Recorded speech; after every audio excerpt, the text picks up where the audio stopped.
Thank you, Ms Elliott. It's an honour to serve under your chairmanship, and I'd like to thank all the petitioners who signed both petitions and the 9,000 plus people who responded to the committee's survey. Over 10 million people sat down yesterday to watch England play Croatia. It's our national sport, and football clubs stand as historic institutions within our communities, across the UK, of course.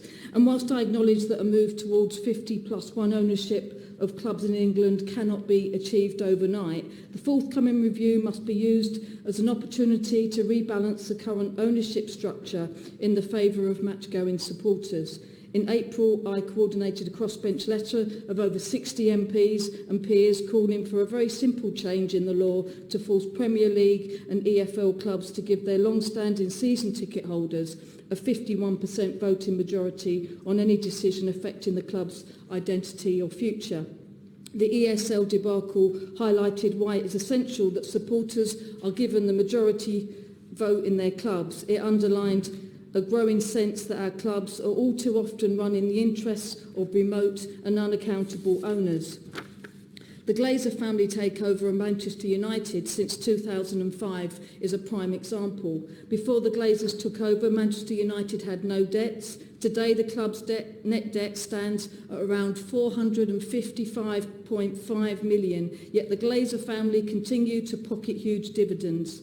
The forthcoming review must recommend additional criteria to prevent rogue owners buying clubs solely for their own gain.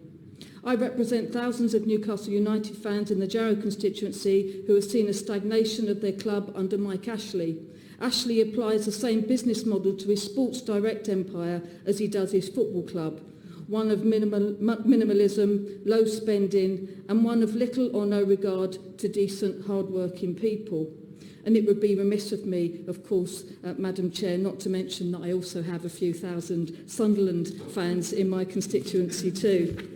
Whilst there is no doubt that the football pyramid needs reform and improvement, it ensures that a proportion of money from clubs in the Premier League trickles down to lower teams and grassroots football, in turn securing the future of the game. It goes without saying how much grassroots clubs matter to our communities. Earlier this year, Hebburn Town won the FA Vase. It got the town noticed and had a massive impact on Heburn's civic pride. But a huge number of our grassroots teams are on the brink. If they go, it will hit not just the football pyramid, but tear the heart out of many already struggling post-industrial communities.